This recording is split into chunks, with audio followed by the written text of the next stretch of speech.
il y a des gens qui font pas de la musique par amour, tout ça. Il y a des gens qui vont vraiment faire ça que pour la célébrité, pour pouvoir aller gérer des meufs. Tu vois ce que je veux dire? Bonjour, c'est Canoë. Je suis un rappeur de 16 ans provenant tout droit de Belleville, Paris, France.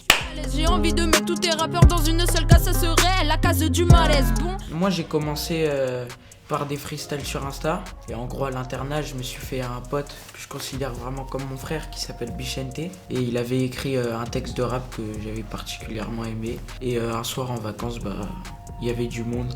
Et puis du coup, j'ai refait le texte. Et il y a un mec qui a filmé, il a posté ça sur les réseaux. Et voilà, c'est comme ça que ça a commencé. Après, il y a eu un retweet de Vald. En plusieurs étapes, comme avec un dos, au fond du bus, avec mon bigot, j'écris des textes sans faire sans stylo. Un jour, j'ai reçu un message de Pauline Regnault. Et en fait, c'est après plusieurs appels, tout ça, qu'elle m'a dit faut qu'on te fasse signer en maison de disques, tout ça.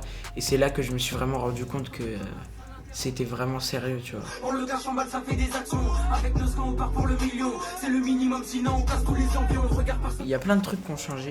Les gens au début, tu croyais qu'ils étaient là, genre que c'était tes potes, tes frères et tout, tu les considérais vraiment. Au final, tu te rends compte par A plus B que en fait, c'est ce que t'as dans la poche qui l'attire, tu vois. Mais bon, après, c'est obligé, tu vois. Tu peux pas vouloir la célébrité et râler après, parce qu'il y a une contrepartie, tu vois. Mais vraiment, ça, c'est quelque chose, si t'es pas fort mentalement, ça peut vraiment te casser. Tout doux, j'y vais tout doux avec tous ces relous qui demandent des pubs pour du beurre. A déjà vu ton rap, c'est du pipeau, Talia, c'est du pipeau. T'as rien vendu du tout, c'est. Il y a un aspect qui est bien, c'est le matériel.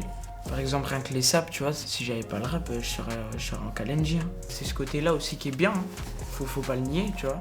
Moi, par exemple, la musique, je kiffe de ouf. Je sors d'une nuit blanche. Tu me dis, là, on a studio, j'y vais. Et c'est faire de la musique tous ensemble, se retrouver toute une semaine en studio.